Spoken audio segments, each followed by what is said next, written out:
welcome to Central Cardiff, where the Wallabies have just clinched their second World Cup. Well, I'm Stuart Barnes, this is Nick Farr-Jones, and before Nick gets too far out of it, let's take you through the story of the 1999 World Cup. Sit back, enjoy, and watch it all unfold.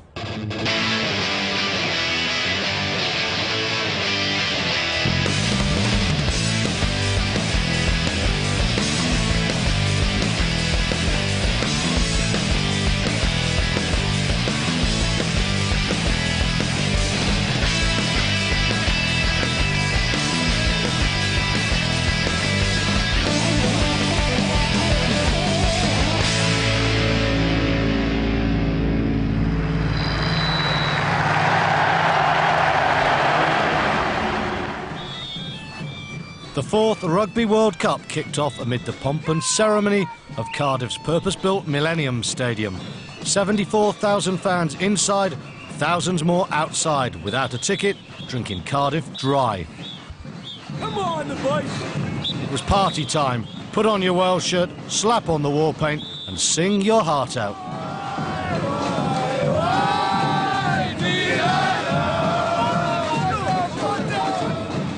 If there were any doubts about what the host nation expected of Graham Henry's brave new Wales, an emotional opening ceremony soon put them to rights.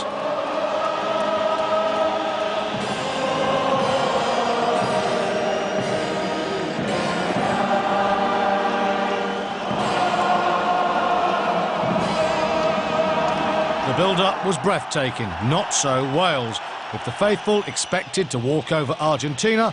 The boot of Gonzalo Quesada dampened those expectations. In it goes, no problems at all for Quesada, and Argentina lead Wales 6 points to 0. Fortunately, Wales could rely on their very own golden boot, Neil Jenkins. He doesn't miss those, and Wales, after 31 minutes, are level, 6-all. Howley, now there's a bit of space on the right. Thomas, Gavin Jenkins. He needs to cut in field. Well done, he stopped the ball from going into touch. That was the important thing. Wales still have it. Can they get it wide now? Chavez bumps his man off. He's under the post. And Colin Chavez scores his fourth try for Wales. And huge relief to the Welsh crowd. Oh, and a lovely wide pass to David James. Now when he's in full flow, he's really got pace. Back inside to Gareth Thomas. Back inside to Taylor, and Taylor with a clear run to the post. Third try for Wales for Mark Taylor. Despite the two tries and the free-flowing rugby either side of half-time, Wales faltered in the final quarter. Quesada kicked 18 points to move the Pumas to within 5 points of the hosts by the final whistle. Wales had the result, but they would have to improve.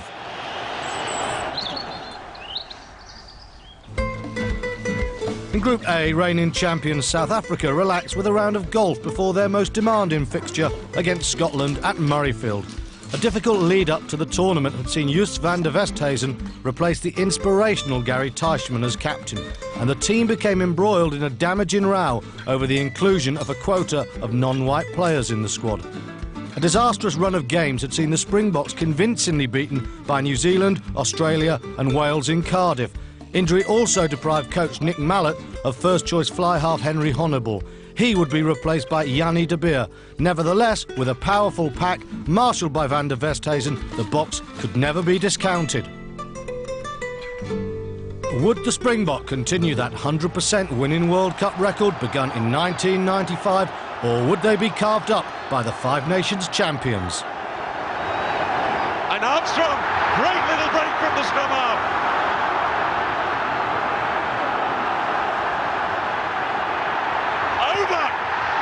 Try there for Martin Leslie, through the gap like a shot. Cameron Murray setting it up. Gary Armstrong comes out with it. He hasn't found touch. Glenn Metcalf gets Montgomery, but he gets his pass away. And through goes Dion Kaiser. And away goes Robbie Fleck. Well, just as it appeared that Scotland had lifted the siege, they missed two vital tackles. By half-time, 2 tries and the boot of Kenny Logan had given the Scots a 16-13 lead. Could Jim Telfer's team hold out in the second half? Just Van der Bestaven, 2-on-1 on the left, and away and over goes number 17, Ollie LaRue.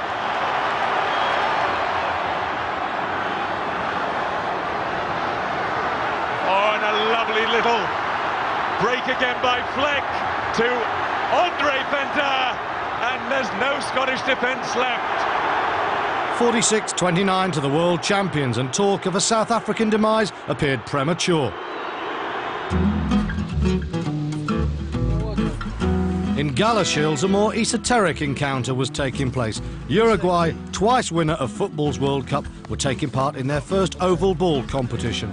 With a player pool of just over 2,000 to choose from, their qualification in the repechage over Portugal and Morocco had been a minor miracle. The team could also boast the oldest player in the tournament. For 40-year-old number 8, Diego Ormachea, the World Cup would be the high point of a rugby career and the opportunity to put the sport in the headlines back home. When Uruguay took on Spain, both teams played it like a cup final, knowing that this would be their only opportunity to win a game in the competition. In from Chiara. They do push him for those Spaniards, and they're going for the pushover try. Watch for the referee's arm to be raised. Uruguay in front, and eventually Ormachea may well be the one who's got the ball in his grasp. It is the fairy story we were talking about, and Diego Ormachea, the captain of Uruguay, scores their first ever try in World Cup finals.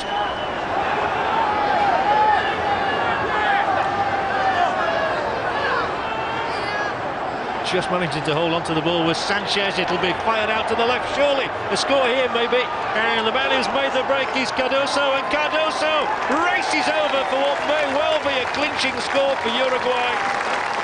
At the final whistle, with Uruguay taking victory 27-15, the Uruguayans hugged the talismanic Ormachea. Rugby World Cup embraced the minor nations. For the remaining Group A games, it was business as usual. Scotland's expected runners-up spot in the group was never in doubt, although the manner of their qualification gave coach Jim Telfer some headaches. This Metcalf try was the high point in a stuttering defeat of Uruguay, but was followed by a better performance against Spain.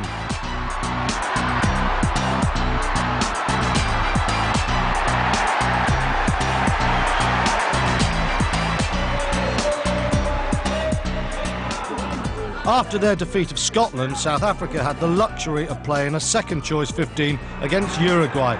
Despite Yanni de Beer and Dion Kaiser in the team, Uruguay bravely only conceded 39 points to the world champions. 47 points were put past the Spanish, but of greater concern to the Springboks was Brendan Fenter's sending off for stamping. He would be lost for 2 weeks. In Group B, England were paired with New Zealand, Tonga and Italy. England had managed to come through a very public summer of tabloid shame, involving the resignation of captain Lawrence Dallaglio by carefully reintegrating him into the squad just a month before the tournament. Meticulous preparation had been the theme of Clive Woodward's reign as England coach. With nothing left to chance, many saw their game against New Zealand as the defining moment of the tournament group stage. However, in their opening match, they faced Italy, who were hoping to confirm their arrival as one of Europe's elite teams. The two teams had met 12 months earlier in Huddersfield in a qualifying game when England had run out narrow winners. But since that game, Italy had endured a nightmare. They had been thrashed by South Africa by 100 points, which had led to the resignation of their French coach, George Costes. And new coach, Massaletti, had just 3 months to get the team back on track. An intriguing match was in prospect. And an interception from Dominguez. He's going to go under the post, is he? Can he get there? Yes, he can. Dominguez's opportunist try put Italy within 10 of England, but they were the last points Italy would score for the rest of the afternoon as England ran riot. Oh, picked up Matt Dawson getting away. Taking on Troncon. Yes, he's got away from him. Look how well he hands on, feeds immediately. Now they've just got to move the ball, but they don't need to go far. De Glanville under the posts. Another try made by Matt Dawson. With 20-year-old fly half Johnny Wilkinson scoring a record 32 points, England ran out 67-7 winners. Clive Woodward's team were looking the real thing.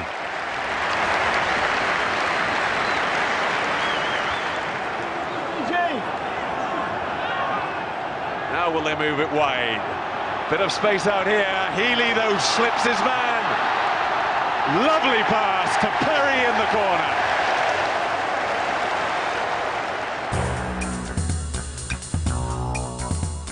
World Cup favourites New Zealand had made a high-profile arrival, flying in on their own 747.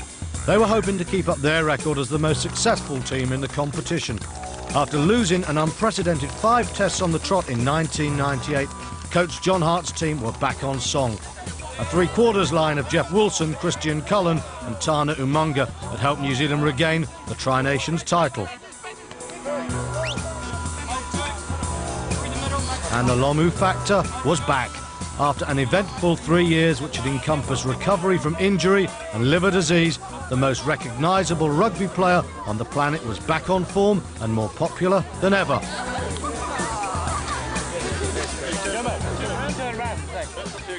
Ironically, it was Tonga, the land of his birth, that was to be first on the receiving end. The tackling of Tonga has to be solid. Merton switching it again to Lomu. What an option to have at your shoulder. John Lomu in a great position there to get his 18th try in his 33rd game for the All Blacks. Oliver goes in to play scrum half. Gronfeld gets it away well under pressure. Merton's the long ball to Lomu. And it's a stroll. Second try for John Lomu. Breaking the hearts of the Tongans. He makes it look so easy.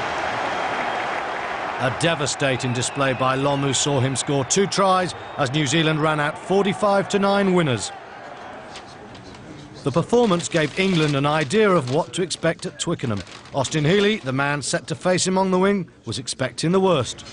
To be honest, I'm in a no-lose situation really, because probably the majority of the world expects him to run over the top of my head. So if he does, no one will be disappointed. In a packed and expectant Twickenham, one of the matches of the tournament would be played out.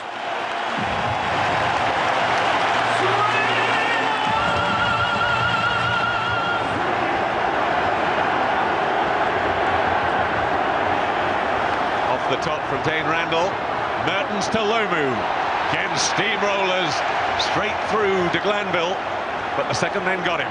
Now there's space. Is Cullen. Umunga. Luga. Well, was it a try? Yes, it was. Didier Mene is quite happy that that pass didn't go forward. Try to Wilson. Cullen's free. Once he's free, it's real danger. They've got great runners all over the place now. Was it forward? I don't think so. I think the decision was right. It was out the back door. Jeff Wilson's try helped the All Blacks to a 10-point lead, but Johnny Wilkinson's improved second-half kicking drew England closer.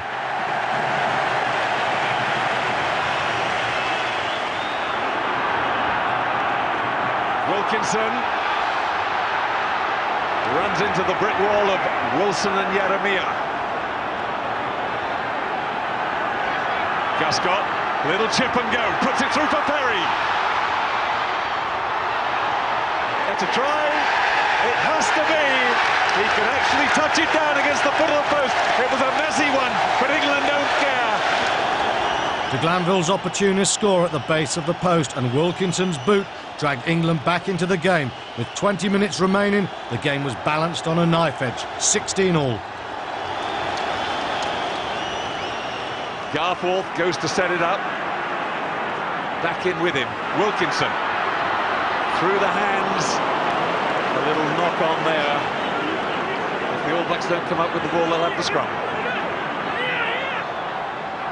They don't need it. Umunga. 3-on-2 out wide. Guscott to Lomu. And he sees off Guscott. Healy through, he's gone through Healy as well. And the big man's done it again.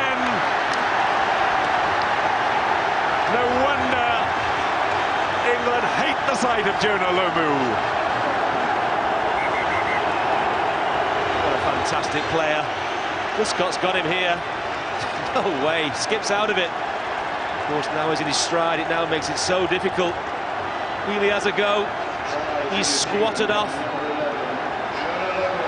Dawson has a go. He's pushed off. Luger comes across. He's pushed off. What a player. What a try. Garforth setting it up. England have it. And the referee saying that's okay, it was out. And now suddenly,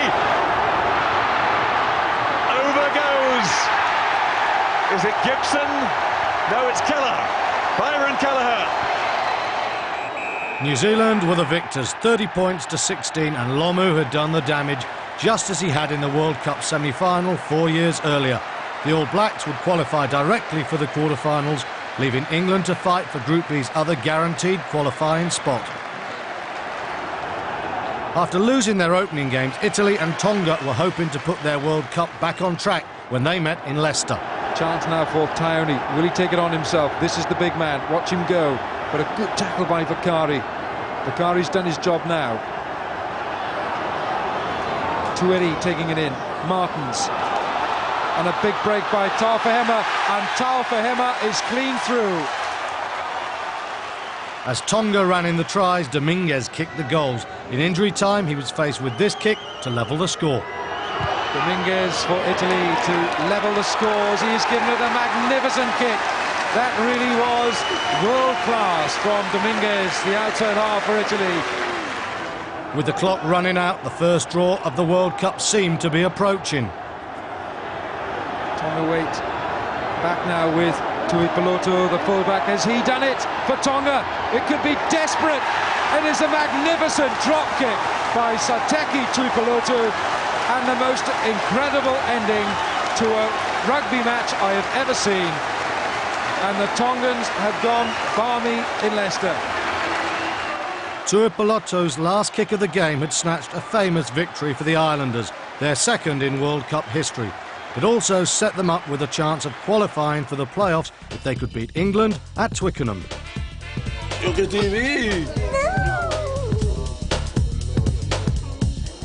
The atmosphere in the camp was relaxed. After qualifying in the Pacific Repechage, the Tongans had prepared for the championship with a 6-week training camp in South Africa, practicing their wet weather ball handling skills. After decades of having their finest talent like Jonah Lomu exploited by New Zealand and Australia, the Tongans had managed to assemble a team rated the finest in their history.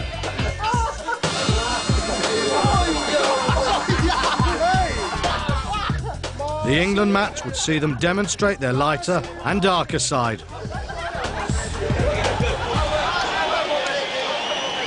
The Tongans mounting their first attack. Oh, and they move it wonderfully wide. That's Tueti, Dave Tueti. Over he goes! And Tueti, the right wing, after a smashing set move. After Tueti's try had brought Tonga to within 4 points, Matt Perry was on the receiving end of a WWF-style hit. Tafau took the law into his own hands and received his marching orders. The sending-off destroyed the game as England racked up 13 tries and tore Tonga to pieces. Guscott, can he go all the way? An imperious dummy, and he can. He's cruising, and the crowd love it.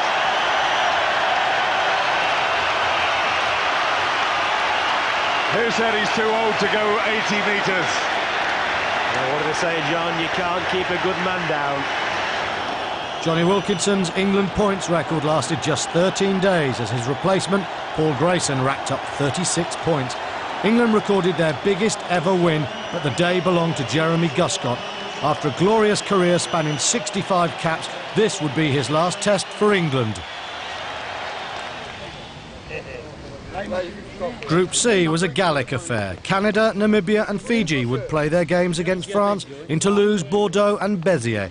But all was not well at the French training camp in Toulouse. After taking back-to-back Grand Slams in '97 and '98, the '99 season had been a disaster for the tricolour. The wooden spoon in the Five Nations was followed by an awful summer, with defeats to Wales, Tonga and a 54-point thrashing by the All Blacks in New Zealand. There was rumour of division between coach Jean-Claude Scraler and senior players, led by captain Rafael Ibanez. Nevertheless, there was some good news. Inspirational lot Abdel Benazzi was fit after 2 years of injury to lead an experienced pack who could rely on stalwarts like prop Christian Califano. And Christophe Tutu-La-Maison was starting to strike the ball oh so sweetly.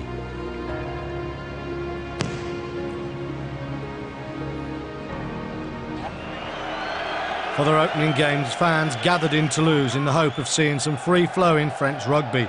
Even President Chirac got carried away as France were expected to dominate a group which contained no Five Nations or Tri-Nations rivals. But they were knocked out of their stride as the committed Canadians took the lead through scrum half Morgan Williams. It was only in the second half that the French rediscovered some fluency. 20, fit enough third to take his place, but again it's that man Benazzi who takes it. Ibanez, the skipper, with the drive. Mignoni probing that side. Tourné with a dummy. Now if France can get good possession and spread it wide, there are definite opportunities here. Stéphane Glas, Castagnier does beautifully, into Mac. And that's it, surely. Victory to France. Despite a 33-20 point victory, the French performance was far from convincing. An even worse display in their second game against Namibia had French team manager Joe Mazot, assistant coach Pierre Villepreux and the entire French squad defending themselves from a critical French press.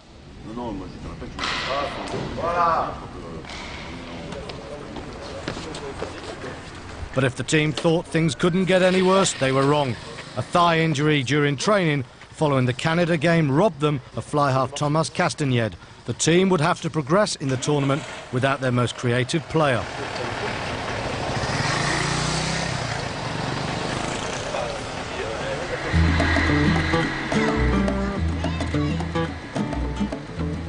Well, while the French were getting lost just down the road in Montauban, the Fijians were kicking back and enjoying the attention.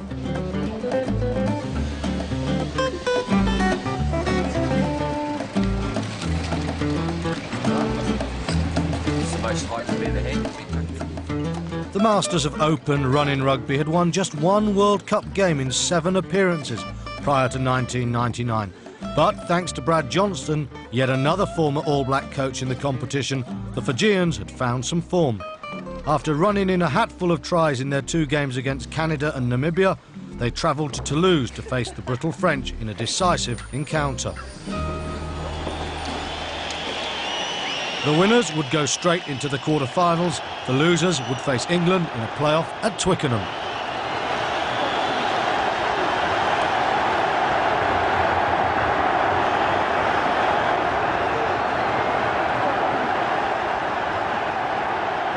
Toulouse off the top, big drive from the French. Castagnier back inside to Juillet, over he goes. Try for Juillet. And suddenly the crowd comes alive. That's exactly what they needed. With France leading by 10, Fiji faced their first bad refereeing decision of the day, as a perfectly good try was disallowed for a non-existent knock-on. However, in the second half, the Fijians demonstrated their legendary skills. Through the middle, beautifully done. Aluinao is going all the way. Aluinao is going in under the posts. Brilliant try at last from Fiji, just what the game needed.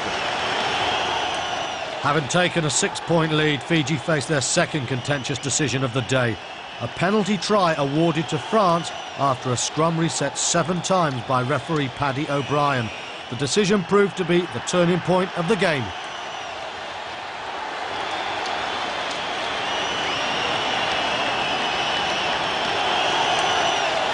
To Gabiosa. Beautiful run from Gaultier, gets the ball inside. Benazzi, Califano. The Toulousain would have loved that. but they like that just as much. Done it easy, makes the game safe for France. Victory to France. It was England at Twickenham for the unlucky Fijians. After their unconvincing win over Argentina, Wales next faced Japan in Cardiff. New Zealand coach Graham Henry had transformed the team, and the Welsh were in the middle of a 12-match unbeaten run. They lost Colin Jarvis to suspension, but in Neil Jenkins they had a goal kicker on the verge of becoming the highest point scorer in Test history. Their opponents, Japan, were hoping that the 1999 World Cup would keep them out of the headlines. Their match against the All Blacks 4 years previously had made news for all the wrong reasons, as New Zealand had run in 20 tries. Since that humiliating experience, Japan had been recruiting as many Kiwis eligible through residency as possible. 6 Kiwis were in their ranks, including Graham Bishop, one of their tormentors in '95, and captain Andrew McCormack, the first ever foreign player to lead Japan. And there's a turnover for Japan. Ohata, he's quick, very quick, excellent score. Ohata's try would be the only score for Japan in the tournament, but it was Wales who ran out as 64-15 winners.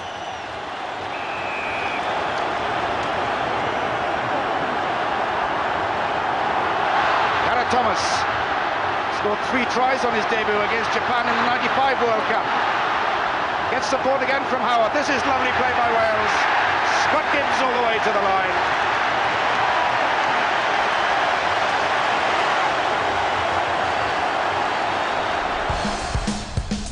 In the other Group D game, Argentina were hoping to go one better than their narrow defeat against Wales when they prepared for Samoa. Despite possessing one of the strongest scrummaging packs in rugby, the Pumas had never managed to come good during the World Championships, notching up just a solitary win and 3 first-round eliminations. For 1999, though, they could count on the coaching experience of former All Black coach Grizz Wiley.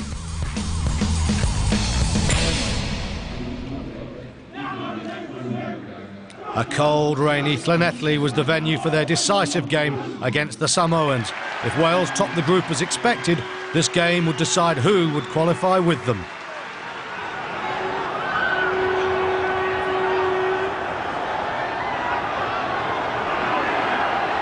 And here is an opportunity, and surely it must be the first score of the afternoon, and the giant figure of Junior Paramore is over Samoa in front. Samoa ran the ball, but they felt the full force of Quesada's boot. Quesada will go for the drop. This looking good. It's high. It's a towering kick from Quesada. Quesada's drop goal and 8 penalties made up the bulk of Argentina's 32-16 point victory over the Samoans. With just Japan to play, the next round was finally within the Pumas' grasp.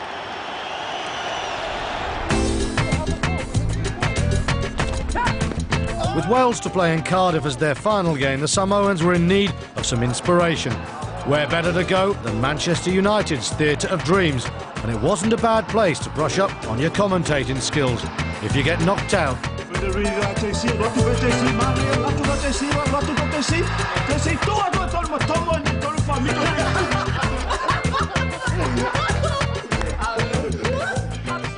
at the National Stadium in 1991, Samoa had defeated Wales in one of the most humiliating upsets in the Principality's history. Could lightning strike twice? For the Welsh, there was the small matter of paying tribute to the most prolific kicker the modern game has ever seen. Neil Jenkins, number 1, 913 points in his international career, beats the world record held by Michael Lynagh. Early to Jenkins. Taylor, lovely pass to Howard. Gareth Thomas has to do it all himself to begin with. Her decision is the try. Thomas's try put the Welsh 9 points clear, but then it started to go all wrong. Sloppy line-out play gifted Leo Falanico a try, and Samoa ran riot.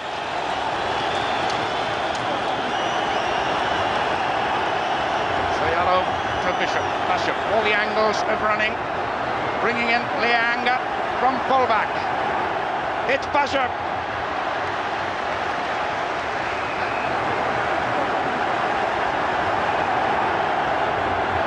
Bishop is steaming up from fullback. Winnell couldn't get to him, and Bishop can now go clear.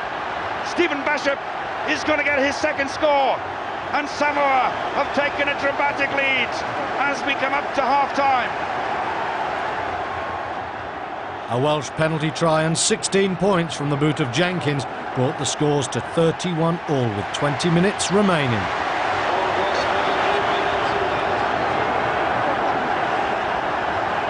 What a game. Lima out wide to Lam, takes the ball beautifully to Brian Lima, pops it up for try. Liagay's try sealed a dramatic 38 to 31 point win for Samoa. That is it. The Welsh had been vanquished once more.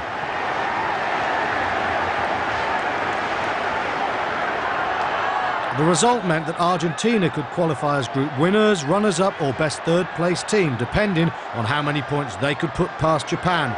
Augustin Pichot's try was the high point in a low-scoring match, so Wales took the top spot while Samoa and Argentina would face the playoffs.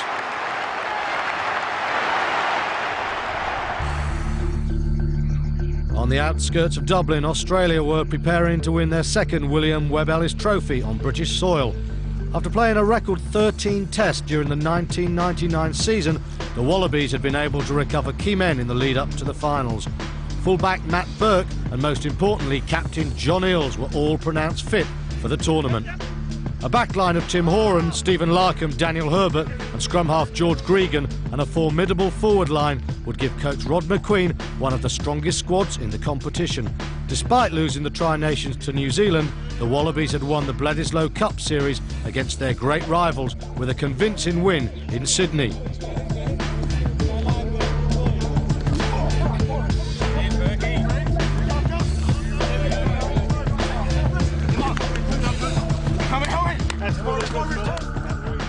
In their first game, Australia took on Romania in Belfast.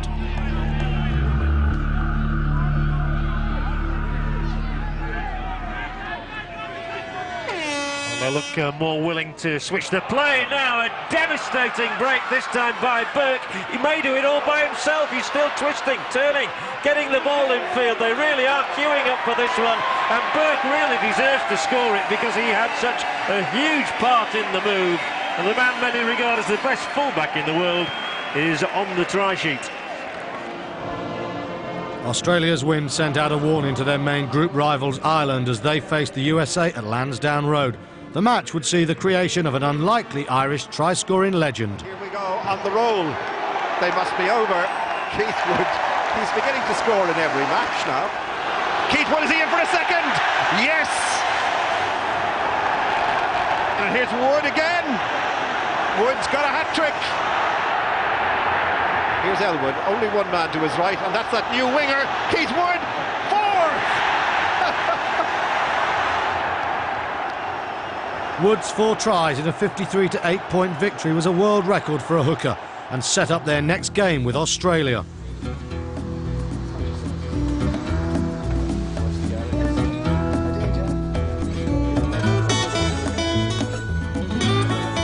If Australian centre Danny Herbert had any conflicting emotions about the game, he was keeping them well hidden. As one of 2 Irish passport holders in the Wallaby squad, he was eligible to play for either team. Unfortunately for Ireland, it wasn't for them.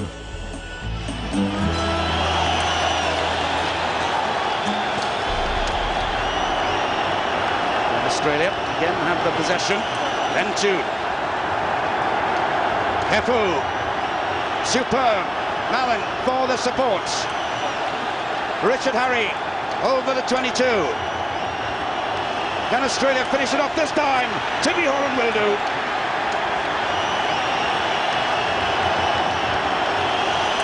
Timmy Horan with his 30th international try.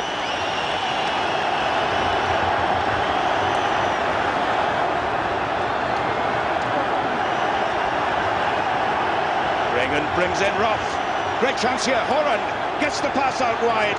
It's Bentoon. That's the clinching score then. Lovely move by the Wallabies. Tune's try capped a convincing 23 to 3 point win for the Wallabies. and sealed Ireland's fate as playoff contenders against Argentina. In their last group game, Australia would face the USA, who had lost both their games against Ireland and Romania. Listen to your partner. Yeah. Oh, that was fabulous.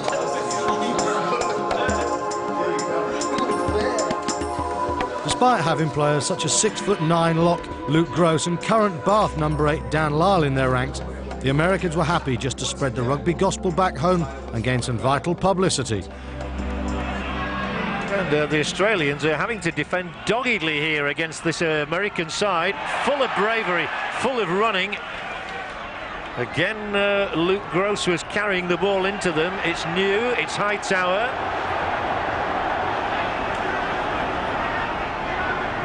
And they really do deserve a score for all their endeavours over the recent minutes. And New has got a long ball out here, and they are going to get a try.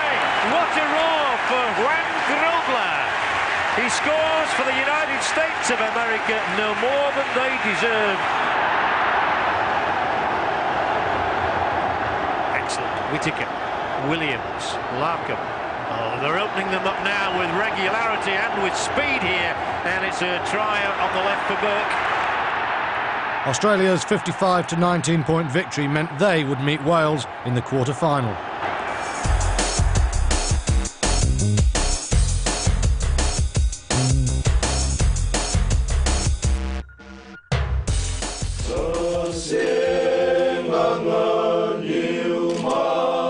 Following their unlucky defeat by France, Fiji prepared for their quarter-final playoff.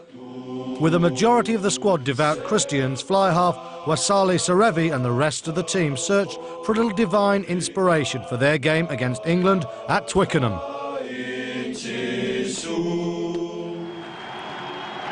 Against a powerful England with Johnny Wilkinson back at fly-half, Fiji always had their work cut out. Neil back, Luga gets away, Dan Luga, and a game-breaking try from Dan Luga.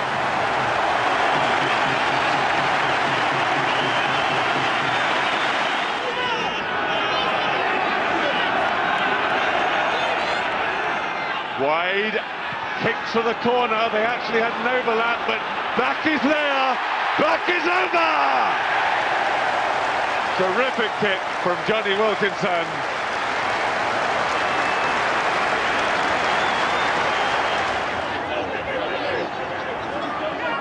Louis now again. Well, we saw him step away for his try. He had another go then. Held on to by Matt Dawson. They're getting men free, men inside. And a great try, Satala. Fiji have not given up yet.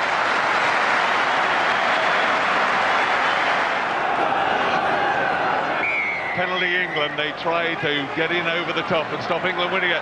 Dawson takes it quickly, Garforth hits hard, sets it back. Wilkinson picks it up beautifully, 3-on-2. Into the corner. Can he get there? Yes, he can. Too late Fijian tries won the crowd over, but England ran out 45 to 24 point winners. Fiji said their goodbyes, but England travelled to Paris to face South Africa. Good morning, everybody in Manchester. Speaking from Granada Studio. On today's news, we will be talking to Bill Danny, better known as Coronation Street Jack Duckworth. Meanwhile, Samoa were enjoying some of England's homegrown entertainment in the run-up to their playoff against Scotland.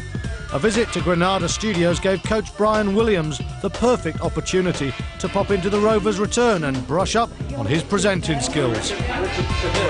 So join us this morning.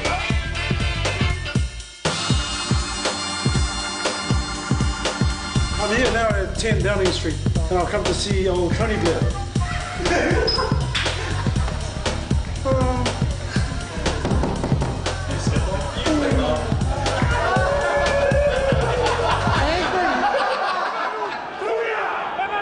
The Samoans made all the right noises before the match against Scotland at Murrayfield, but it was Jim Telfer's side who had the answers on the pitch. In on the bursts. Tackle was a good one from the Samoan. But again, it's there for Scotland. Gregor Townsend. Pountney number 7 got in there after Lima knocked the ball away. There's still pressure on Samoa. Can Scotland get it down? Yes, they can. Second try of the first half then to Scotland.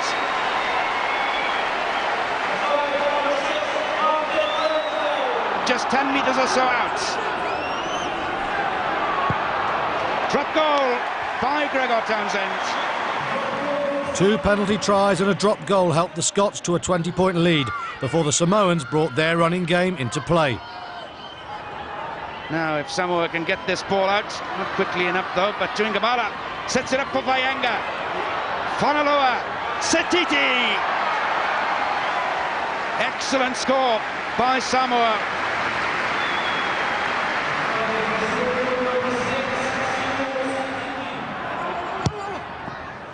Leanga has to keep the ball alive,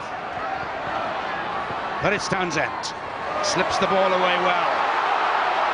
Cameron Murray over from the right wing. Can he go all the way? Pass back inside.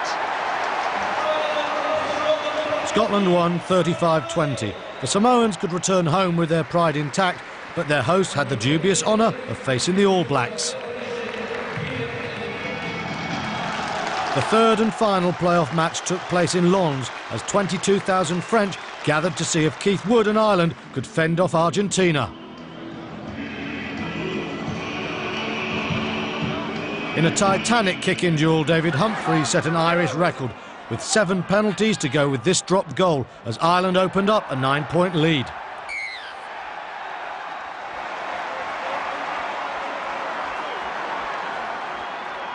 But he was matched kick for kick by the deadliest boot of them all. When Quesada kicked his 6th penalty of the game, the Pumas trailed by 3 points with 10 minutes to go. Shot with the feed. The Pumas will get a shove on here. Look at Ireland though. Look at that scrummage. But Argentina win it. Contepomi. Oh, it's the pass to Albanese, and Albanese is there. Albanese's converted try gave Argentina the lead for the first time. Quesada's 7th penalty of the match could give them a 4-point lead. This the chance to extend that lead.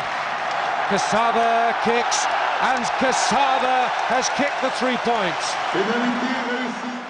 With the referee awarding 6 minutes of injury time, could Alex Wiley's team hold out for the greatest win in their history, or would the Irish fight back?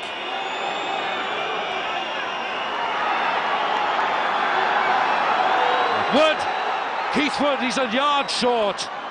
Tierney ripping it for Wallace, he can't get there. They're battering the line, and the referee has blown for the end of the match. And amazing scenes in Los. Argentina have made the quarterfinals of the World Cup for the first time in their history.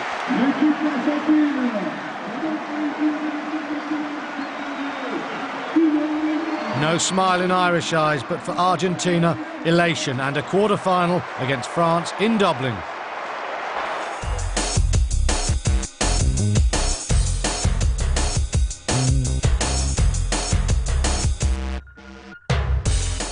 Unbelievable scenes up there at Lens. I was there for that day, and a lot of Argentinian fans, and didn't they rise to the occasion? I mean, they'd seen their team have a wonderful upset, but a great try from Albanese at the end. I mean, that was just a superb try, wonderfully worked backline play, and of course that sealed the match. Quesada then converting from the sideline. Grizz Wiley, the New Zealand coach who's taken over Argentina, almost managed a grin, but Stu, the tournament needed that, didn't it? It had gone to plan till then, and then we had this great upset. Well, that's the big worry with rugby, isn't it, that there aren't enough upsets. 91, nobody will ever forget what Samoa did to Wales in Cardiff.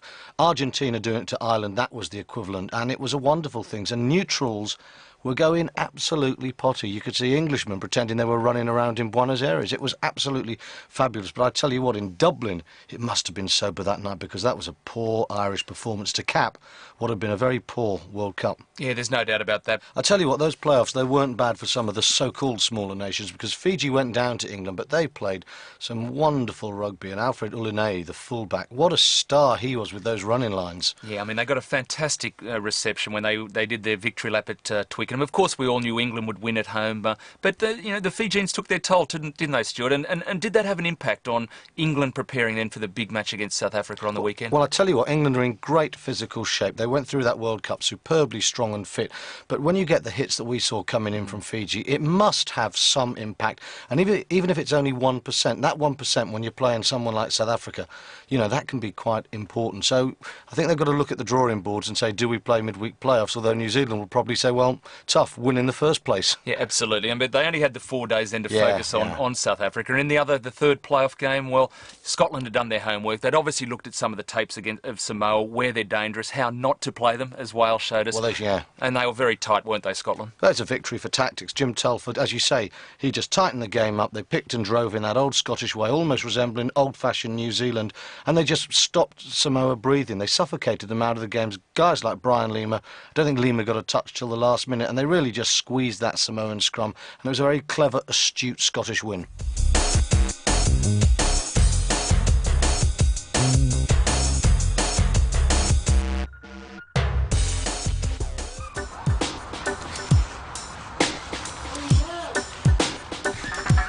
Before his quarter-final clash with Australia, Welsh prop Ben Evans relaxed with a spot of fishing. For Wales, the game against Australia would prove just how far they had come in the last 12 months. Were they still rugby minnows, or could they swim with the big fish? The killer tench. He's easily about 3 or 4 pounds.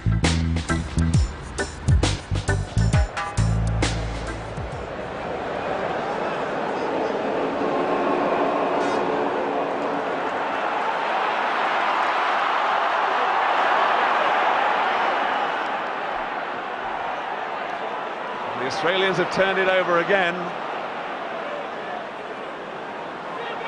They've got an overlap on this side again. Wyatt misses his man. Gregan inside, and he's over. Try Australia. Gregan's try instantly had Wales on the back foot, and as usual, they relied on the boot of Jenkins. The cheers tell you it's over. The gap is 4 points again. Australia 10, Wales 6.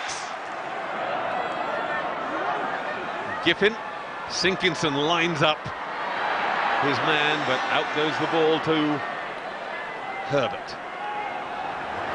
Larkham, chip and chase. Has he got there? Yes, he has! Ben Tune.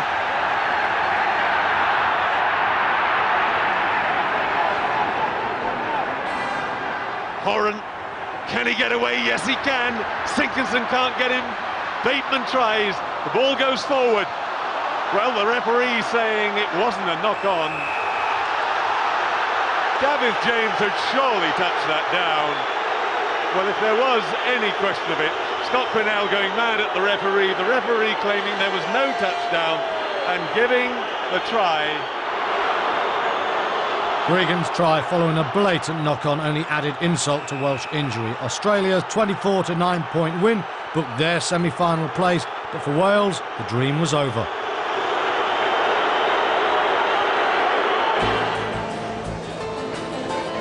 Meanwhile, for England, captain Martin Johnson, Martin Corrie, Will Greenwood and 4 other Leicester players in the England squad, a gap in the World Cup schedule gave them the chance to enjoy a busman's holiday. Leicester faced London Irish in a league match, and for their England stars forced to watch from the sidelines, it was the chance to catch up with the old teammates and experience the frustrations of watching from the wings.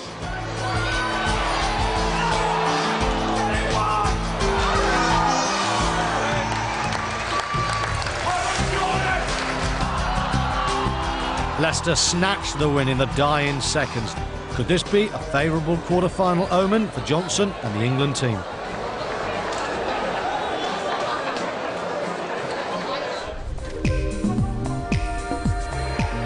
In the shadow of Murrayfield, Bobby Skinstad, South Africa's confident number 8, and the rest of the team were building for the England match by working on their technique. At curling, that is. Whilst England had been taking the long, hard route in the competition, South Africa had been taking it easy. They had 10 days to prepare for their Paris quarter-final. England, just 3.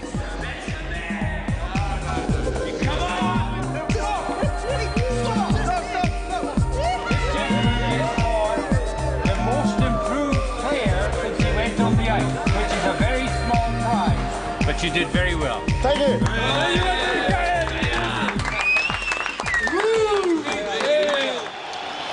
The encounter between the two teams in front of 80,000 fans in the Stade de France would prove unforgettable. England's Paul Grayson preferred to Johnny Wilkinson set the tone in a match dominated by the boot. Again, it is long enough. And again, it's over. A stupendous kick from Grayson. But he was matched kick for kick by his South African counterpart, Jannie de Beer. That looks good. Over it goes. Close to half-time, it was the Springboks who made the breakthrough. Back it comes, use it, shouts the referee, and they do. The kick's not so good. Beale needs to take this one. Poor kick, set that up. There's the danger, Montgomery. And Muller, Joos van der Westhuizen.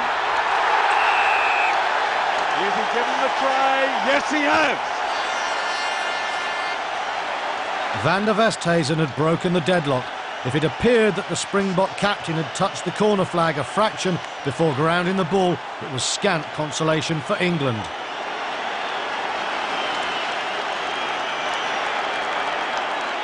Grayson kicked England to within a point early in the second half before Jannie de Beer drop-kicked England into World Cup oblivion. Drop goal from De Beer. It's over. De Beer's got the distance. Over it goes again. This will be his third attempt at the drop goal. And my goodness, he's done it. And De Beer does it again. 4 drop goals. De Beer again with a drop goal. Unbelievable! A 5th drop goal. He's not just broken the world record, he's smashed it to smithereens. The boot of De Beer shattered English aspirations as everything went the Springbok way. De Beer, goodness me, I thought he was going to try another drop goal from there. This time hoists it wide. Oh, and the bounce is perfect for Peter Rousseau. He scored only 1 try in the last 10 tests. And just to round off South Africa's day, he's gifted one. The Rainbow Nation ran out 44 points to 21 winners. De Beer kicked 34 of those points and claimed that world record 5 drop goals in a match. The holders would face Australia at Twickenham. For England, it was the end of the road. At Lansdowne Road, Argentina were looking for another scalp as they faced the unconvincing French in Dublin.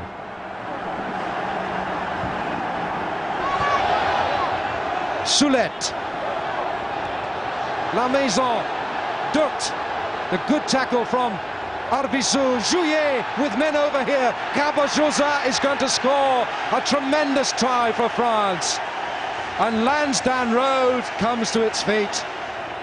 Within 10 minutes, tries by Garbajosa and Bernat Salles had given France a 17-point lead, but the Pumas were not ready to roll over. Longo, Pichot, he's quick, and he's there. Pichot has dived for the line, and Augustin Pichot has scored for Argentina.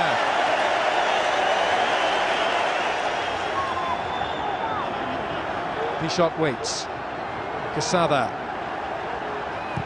Oh, that was slowly done by Arbizu, and this is Ntamak, and Ntamak has dived for the try, and Derek Bevan has given it. Emile Ntamak has scored his 25th try for France. And Argentina get the penalty.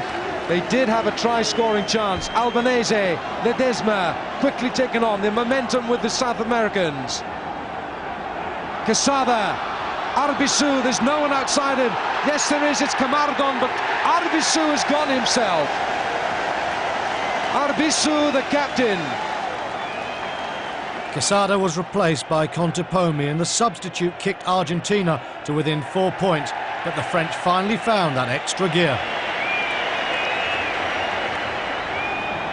On to De Villiers. Castagned runs across. La Maison, into Mac. Arnaud Gost. This is Cabajosa with Benatsal outside. A wonderful tackle, but the pass is made, and Philippe Benatsal will score his second try this quarter-final.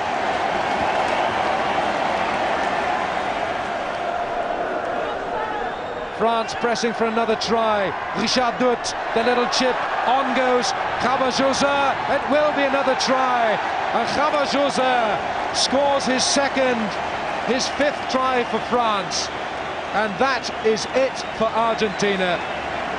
France eventually ran out 47 to 26 point winners, but the mercurial Augustin Pichot and the Pumas have pushed them every inch of the way.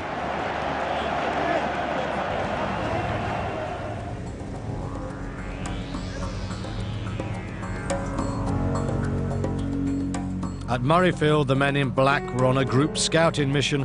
After crushing Italy by 101 points in their final group game, New Zealand had treated themselves to a 4-day break on the French Riviera. The favourites were back in town and were gearing up for their quarter-final with Scotland.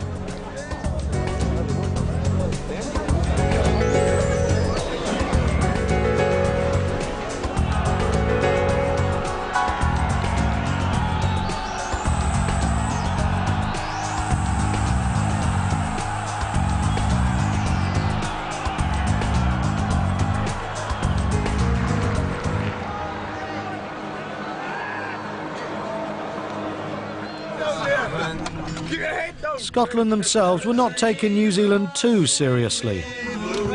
Yes, it's got it on. And the wild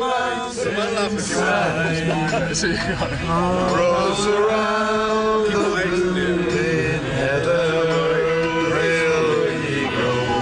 It's blasting. And we'll all go together to the wild mountains side. Come on, wave to your mother. All around the blue heather, will ye go? This is the sea. Before a capacity crowd at Murrayfield, the All Blacks put on a scintillating first-half display. Just a metre or so from the Scottish line, they burrow in again. And surely must be a try here. Handingara Umanga. Handingara didn't matter. Tana Umanga went in at the corner for his 11th international try. New Zealand were really patient here. They kept the ball in the hand. Just a wee flick there from Christian Cullen. Umaga latches onto it, dives over the line. Marshall under pressure, gives the ball away to Metcalf. Beautifully taken. Mertens, lovely step that time. Wilson steaming up outside him. Wilson takes it, goes in for the corner. Second try of the night for the All Blacks.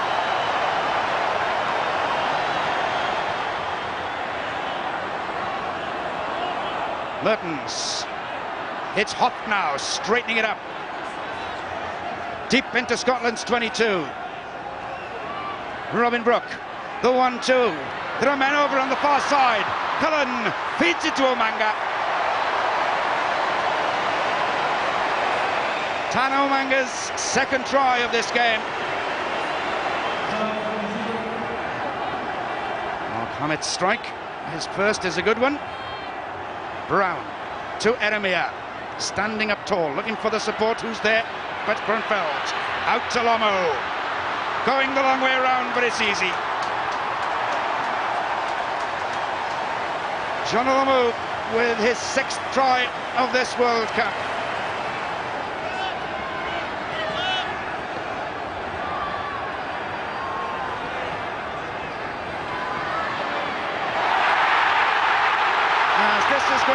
consolation score is it Martin Leslie.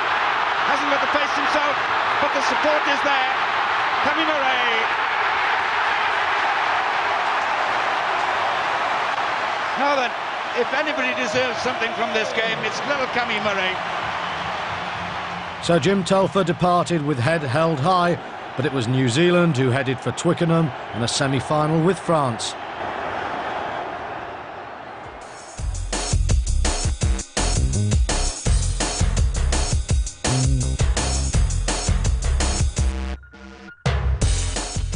Nick Telfer and Scotland go down with honour, but New Zealand wrapped that one up in the first 40 minutes. But I felt in the second half there were just one or two signs of weaknesses that you wouldn't make them a good thing at 2-1 on. Yeah, no, I mean, everyone's been talking about them as the real favourites, and as you say, 2-1 on, there's not a lot of return on your pound, but there were chinks in the armour, I thought. I mean, the conditions were dreadful, but it still doesn't justify, securing only 50% of your line-out throws. Their inability to recycle that possession in the second half, I thought, was something that Hart would have really been worried about. I mean, the great New Zealand teams over the years have got that great ability, irrespective of conditions, continually bring it back, put it through the hands and the backs, but, I think the score in that second half was Scotland 15, New Zealand 5. That's right, yeah, it was, yeah. But the big match was for you, roast beef, across in Paris. I mean, this was the one that was, for me, really difficult to call. England, South Africa. Who do you go with? I mean, South Africa hadn't really fired in the pool games. England, a lot of talk, neutral ground at Paris. Look, Nick, I thought England were going to win it. I thought they were in great physical shape. I thought that they'd played with ambition in the build-up matches. I thought they had the flexibility. They picked Grayson and not Wilkinson, which was a very big call. And I even thought that was right, because I thought they'll play a kicking game, but I expected England to play a bombing game on Percy Montgomery, not this long ping-pong ball game. They kicked Montgomery into the game when he's quite a brittle guy at full-back. They didn't put the pressure on Yanni de Beer. It was tactical suicide. And then the miracle man struck. I've never seen anything like Yanni de Beer's kicking. Yeah, absolutely. I mean, 5 out of 5. I don't think he missed one. I mean, we enjoy a game of golf, and that was when, absolutely, the timing is perfect. Every little white thing goes down the middle. I mean, it was just a Cinderella story for De Beer, and he kicked England out of the game. But tactically, I mean, very one-dimensional England. I mean, they should have known that South Africa, they stand up at the gain line, they're aggressive in defence, and they had to work out a more clever way to get in behind them, but they just was one-out stuff running into this wall of green. No attack and space at all, and Delali O'Neill back, standing so wide that nobody got to De Beer running at him, and of course the drop goals, no pressure on him. It really was almost schoolboy rugby, disappointing. Big debate in England, but no debate about your lot. The Aussies seem to be going like the Titanic towards the final. But France, the iceberg at the other end of the draw. They played Argentina. They conceded 26 points. They played some good rugby, but with New Zealand to come, what price, Nick? Yeah, no, absolutely. I mean, I was disappointed with France. A lot of people sort of saw glimpses of their brilliance, but when they led 17-0, scored a wonderful try early in that game, I thought this is going to be 50 or 60 points. This is the time really to put Argentina out of business. Argentina had that really tough physical match against Ireland 4 days previously. And I must say, I was very disappointed with France. The best French teams that I've seen, wonderful mix of forwards and backs running together, great continuity, but this was very much a stop-start. Yes, a couple of great tries, but Argentina got weary. But to think that Argentina got back, I think, about 4 points in the second half, they were trailing by. Close, yeah. I was disappointed with the Le Tricolore. I thought the one thing, though, that was crucial to the French squad was the fact that they had got to the last 4. They had achieved all French aspirations, and the pressure was finally off.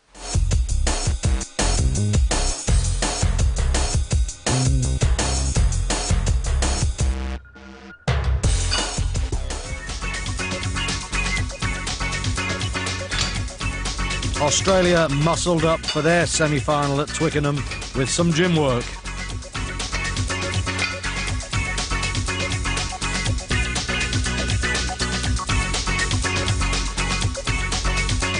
Most fans expected their encounter with South Africa to be a brutal physical affair between two of the hardest working, fiercest tackling teams with the strongest defences in world rugby.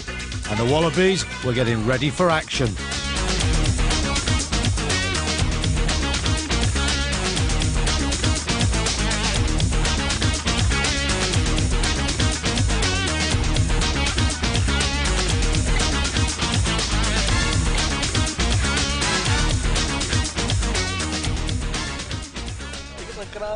A few miles away, Dion Kazar, Wayne Julius and Brighton Paulser were singing of South African expectations.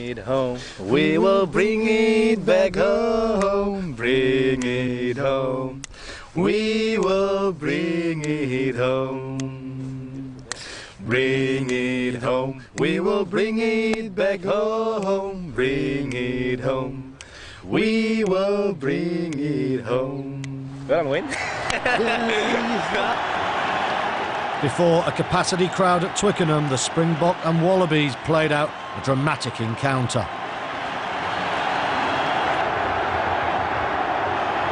And of all people, Larkham goes for the drop goal and misses it.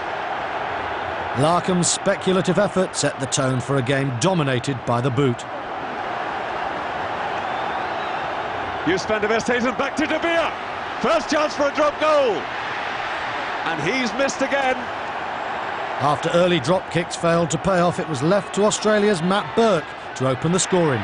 Over it goes. Australia 3, South Africa 0.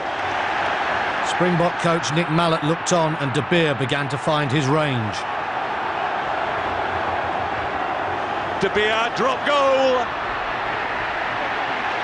Over it goes. He's on target and he's levelled the scores. But Burke was not to be eclipsed.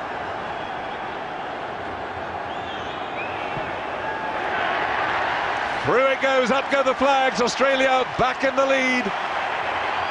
Burke's penalties had given Australia a 6-point lead. In the final 15 minutes, they tried to apply the killer blow.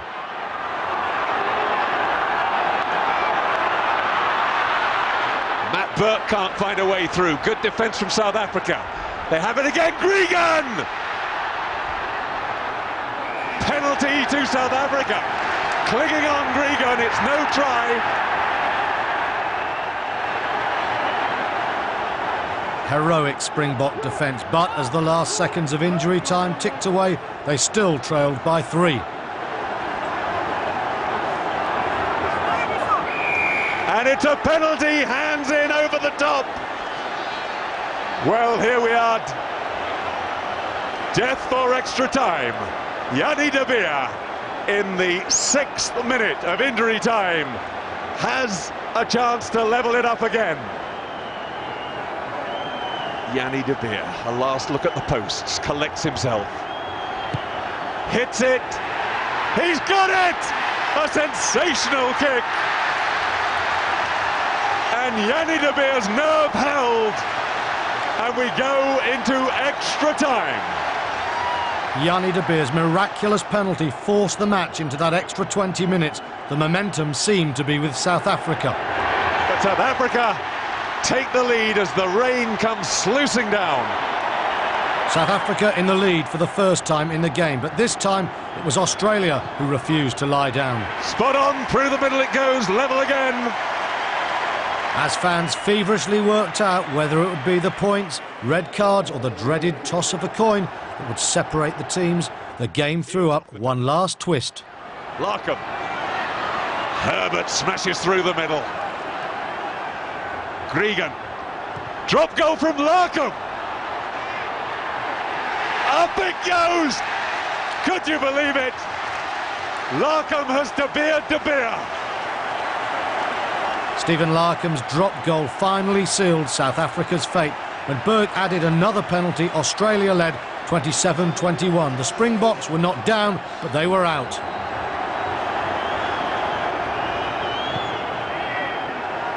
That is it! Australia have won. Australia have made the final again.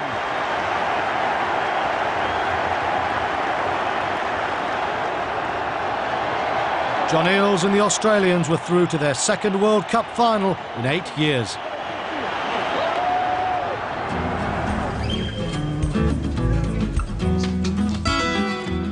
In the other semi-final, New Zealand faced France. The All Blacks allowing Josh Kronfeld and Robin Brooke to indulge themselves in a spot of wine tasting for a local cookery programme. Okay.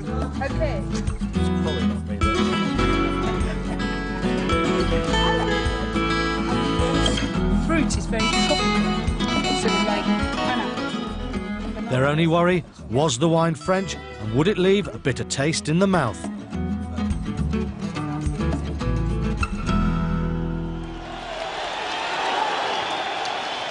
"24 hours after the South Africa-Australia Classic, Twickenham would host one of rugby's greatest ever games.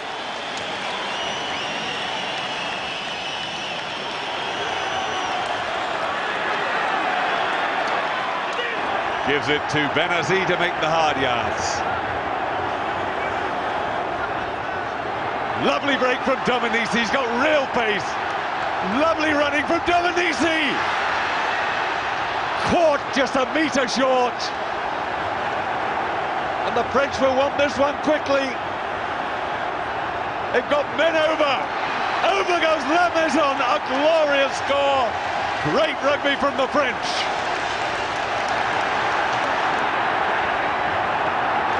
Lovely break here, got gas to spare, weaving mazy run, great tackle in the end, just drags him down. Now here's where they want quick ball, it's got to come out quickly, there's a massive overlap on the right, ball appears and it's a walk-in. Kelleher hoists it high, Tana Umanga is after it, Garbajosa didn't even get near it. Dominici is hounded down by Kronfeldt. Danger here, Cullen flips onto Lomu. Lomu steps outside.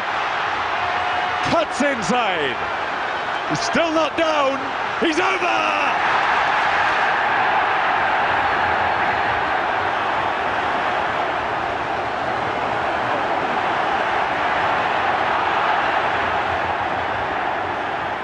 To La Maison.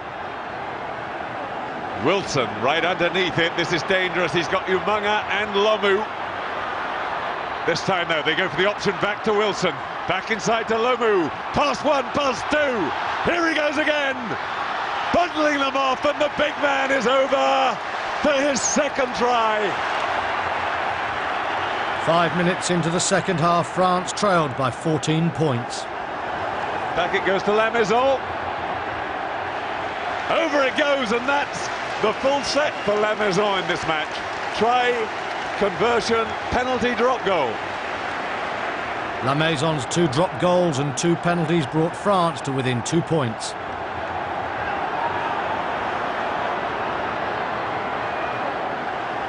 Wilson decides to go himself.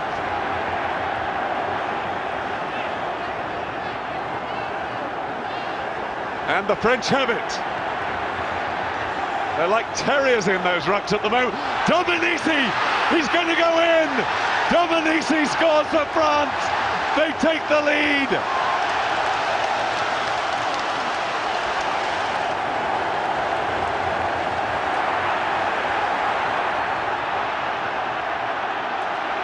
Amazing stuff from the French. In from the side went Maxwell. He only stopped him for a moment though. The main core of them all still driving on. They're only 5 meters short. Back it comes. La Maison chips over and through it. Dort is there for the try. Richard Dort scores again for France.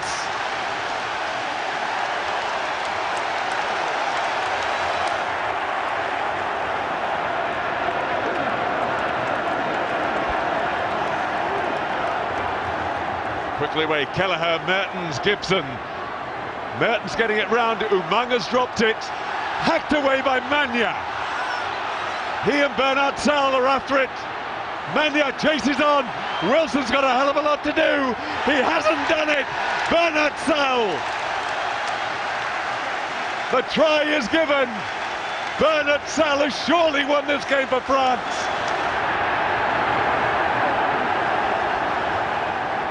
Marshall misses out. Wilson wriggles free. Over he goes under the post. Wilson's last-minute try was too little, too late for New Zealand. John Hart's red-hot favourites were out.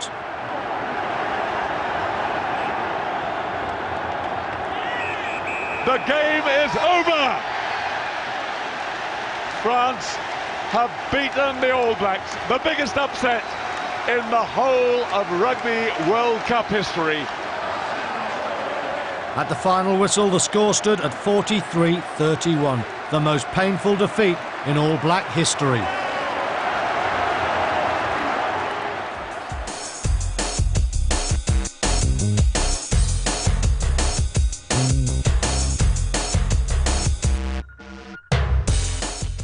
Well, incredible 48 hours of rugby, magnificent stuff. But before the semi-finals, who would have thought that if you're going to have Australia versus France and then South Africa versus New Zealand, that the first game would actually be South Africa-New Zealand on the Thursday, the third-fourth playoff? Nick, it was the rugby world turned upside down. And to think, in the midst of the beef war, you had Middle England in its barber crying with joy, standing for lap after lap of honour from the French. It was an amazing day, the greatest day of rugby I've ever endured. Yeah, I mean, some of those tries from the French too was just unbelievable, but it was so important that they started well. I mean, I was looking in the eyes of the French during the Marseillaise. Were they up for the battle? Were they going to get cleaned out? I actually thought 40 points to New Zealand. I really thought, I couldn't work out how they're going to stop the big boys, you know, Umanga, Lomu, Wilson.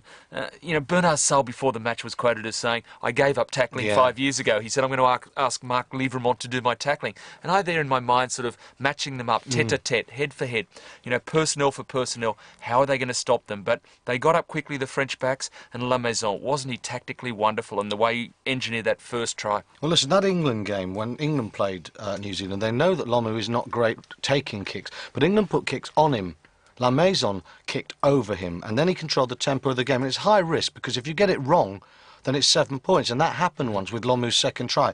But La Maison kicked beautifully, and the try for Richard Dort, he'd watched that England game. Gus got grubbered behind. Jeff Wilson stands 15 yards wide, and de Glanville got there. He did exactly the same. Dort goes over, Dorsham slams shut against New Zealand. But tactically, France got it all right. And, guys like Benazzi as well, they used him and Palouse.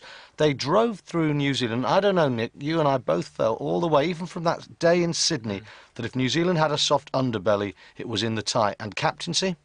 Yeah, I mean, they were absent, weren't they? I mean, when they got behind, after that Dominici try, the lucky bounce from the Fabien Galtier kick, they really struggled. They lost structure, they panicked. It was one-out stuff, stars trying to save the day. There wasn't a semblance of a team. And, up front, you talk about the soft underbelly, they don't seem to have the physical presence. I mean, everyone was talking them as the raging favourites, but the drive up front wasn't there. The typical aggressive defence from New Zealand was absent. No. And Mertens, I mean, really struggled in limited time and space. Olivier Magna, fantastic game. The big man did pretty well. But Lomu apart, didn't New Zealand look lightweight compared to the other match where South Africa and Australia slugged out a very different, a very contrasting game, but a titanic one with some great defensive work and some thrilling rugby. During that game, that's that wonderful titanic struggle. Australia at one stage recycled 16 phase possessions. I mean, a lesser team would have cracked, but the pride of South Africa, the defence, it stayed intact. Gregan went so close on one occasion, but, it stuck, it stood. We went to 18 all. Could you believe that, to be a kick at, right on the death? Into the wind, wide out, one of the great kicks of all time. They really tried to defend that title. Their attack was one-dimensional, tried to splinter Australia up the middle, but that said, it was so hard for Australia to get in behind them. Tim Horan, I must say, Stuart, unbelievable performance. Off his deathbed almost, Friday he was in bed, he had 2 slices of toast before that match in the 48 hours leading into it. Apparently lost 3 kilos, but he was the man of the match. He lasted for over 60 minutes, and just a monumental performance from Horan. And tell me this, any greater irony ever in rugby than South Africa, the team who lived by the drop goal a week before, died from the boot of Stephen Larkham, who said on the Thursday, I don't go for drop goals, we put it down over the line. Absolutely magnificent.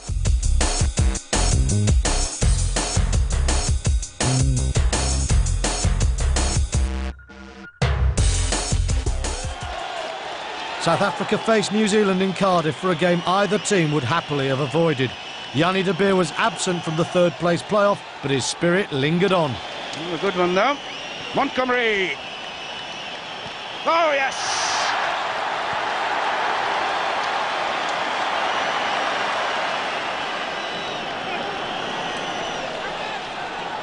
Polsa.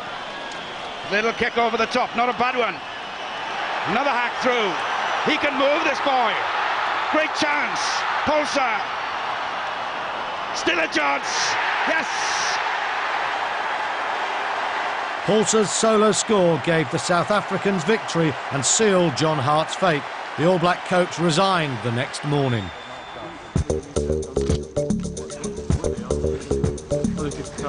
In the French camp, spirits were at an all-time high.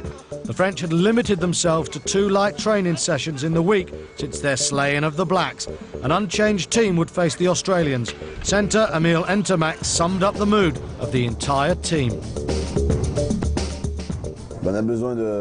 We need to play with a lot of heart. We need the support of all the French fans, just as we had in the semi-final. In that game we got together, told ourselves we could do it, and we proved it. For the final we need to do exactly the same thing. Across Cardiff, just as much confidence oozed from the 1991 champions. John Eales, George Gregan and co remained the strong favourites, but the French defeat of New Zealand had acted as a warning. Which France would Rod McQueen's team face? The Five Nations wooden spoon team or the slayers of Lomu and company? Australia's captain wasn't prepared to take a risk. The French against the All Blacks played probably the best rugby of the whole tournament.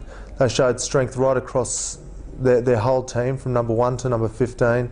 And if we don't improve on our game, then we won't beat them. If we do improve, then we're a chance of winning the World Cup.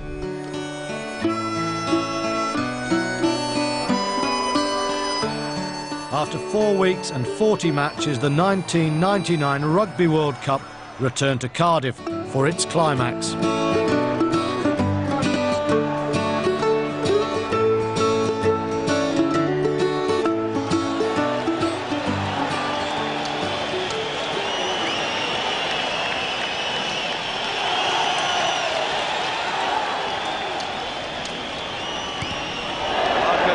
Charged down by La Maison, and away goes Herbert. Horan's outside him.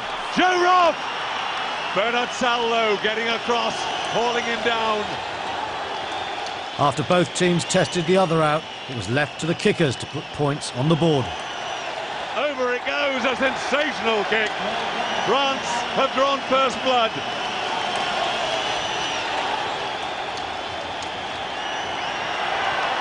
Bang on target.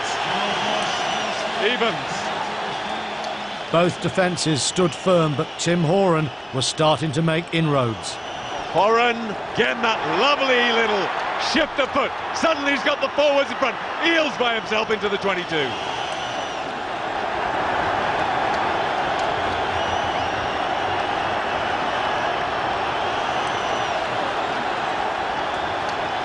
Back it comes.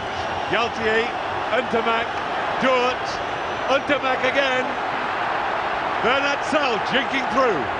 Forced to set it up, but it's a good setup. Now they've got men out wide. La Maison chips to the corner. Can Mania get to it? Knocks it back. Benazi, but it was knocked forward.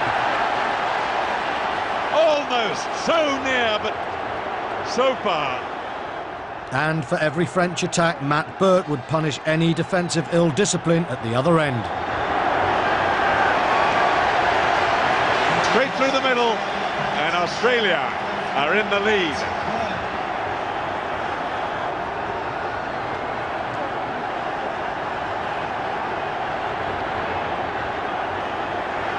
Galtier, men outside, beautifully done. Tournaire to Dominici, he's got Bernard Sal outside him, goes himself, and Gavashosa shepherded into touch. Like the rest of the world, the French were finding the Australian defence impossible to crack, while Matt Burke piled on the points. Australia 12, France 6.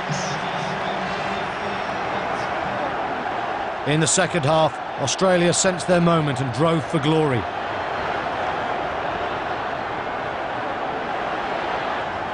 Gregan quickly back to the left. Horan, again, just that lovely quick step to take him past the defender. Larkham! Stephen Larkham swamped, but only 2 meters short. Back it comes, Gregan again. Herbert. An offside, and I'm sure Australia will take the points. That will take them 9 points clear.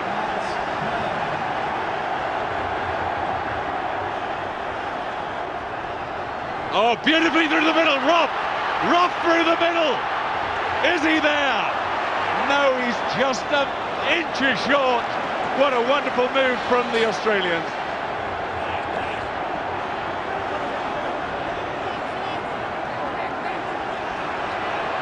Much clear, Matt Burke. Driving on now, this is really dangerous. Oh, and Gregan looking the wrong way, then going himself. Horan, Finnegan. Try in the corner. I think it's Ben Tune who got over.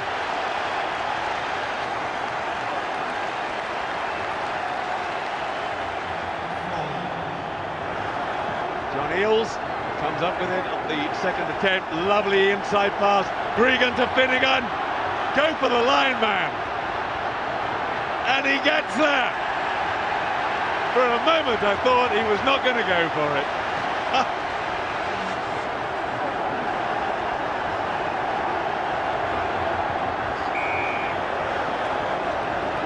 And that is it. Andre Watson brings down the curtain on the 1999 Rugby World Cup.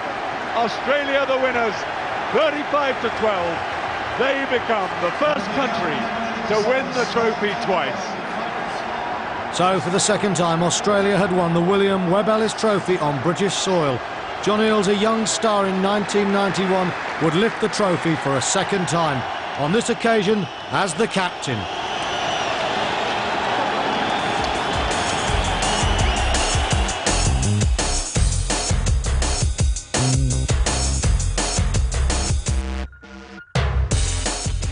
What is it about you Aussies and World Cups in Britain? First you come to Lords and you slaughter the world at cricket, and now you've waltzed away with the Rugby World Cup in Cardiff. It's an amazing year for Australian sport. It's been fantastic, Barnesy. Are there any more sports that you English can invent that we Australians can dominate?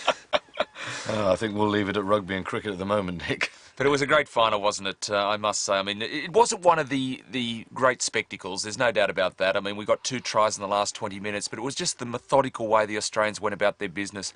They realised that if they kept their composure, if they maintained the possession, and that's really what they did so well. I think there are only 8 turnovers in the whole match, 1 every 10 minutes. It was fantastic, just that control. And the essence of the Australian game, they showed it again, was that continuity. I thought that they played clever rugby, especially without the ball. You know, when France played New Zealand, when they got the ball in hands, they cut New Zealand to pieces, they found space. Australia, it was almost as if they dropped a net on the rapier runners of the French, and the French became frustrated. You know, the first try, Ben Tunes, Manier took a quick tap when it was never on because they were 9 points down, and against Australia with that defence, 9 points is like a mountain. Suddenly it's a loose ball. Tim Horan flies, Tunes over. Australia have won the World Cup, but it was clever rugby that put it there. Yeah, no doubt. And you've got to take your hat off to McQueen. He had 4 assistant coaches, including Barnesy, 1 just coach there just to do the tackling and to organise that defence. I mean, defences get you a long way in World Cups, and it's amazing when you look back at the tournament, 1 try they conceded against the United States. In the 3 sudden death playoffs, no tries at all, and that is wonderful defence. Take your hats off to the management. You know, Nick, in the semi-final, probably that weekend belonged to the French and maybe Christophe Lamaison. If you looked at the final, one guy who defined it, is it Horan? Yeah, I think so. Not just the final, but the whole tournament. He had to be the man of the tournament. Just an inspirational player. I mean, you think how good he was in '91. 8 years later, terrific again. George Gregan, the organiser of the defence. He's like a quarterback as well, isn't he? For sure. I mean, he's got great vision, and you know, it was his little dart that led to that try, Ben Tune try, which really did seal the game. And Steve Larkham, we really haven't discussed him about the final. Again, he was the general. He was the one who kept ball in hand. He was the one who directed the traffic, and you know, he's got a magnificent future, Steve Larkham. How lucky we Australians were that he came back injury-free. Well, Larkham the future, but the present at the moment, John Eales. Like Timmy Horan, he was there with you in '91 when you lifted up the cup. What's John Eales feeling when he picks that cup up in Cardiff? Well, just an amazing time. He would have thought about it long and hard many times. He was a great captain, I think, an inspirational captain. He spoke to the guys about the need just to sort of stay level-headed, to be composed, to keep ball in hand. But the great thing about John Eales, Stuart, is that he's such a humble guy. He's such a magnificent guy, and I think he's going to be a truly great captain, not just for you know, winning this time, but for the next 4 years. Of course, we'll be in Sydney in 2003, Barnesy, where we'll be defending it. I think it's the first former champion to actually try and defend on their soil. So, mate, we'll welcome you down in 2003. Look forward to seeing you. But that only comes around every 4 years. John Eales and the Australians got it this time. Thanks, Nick.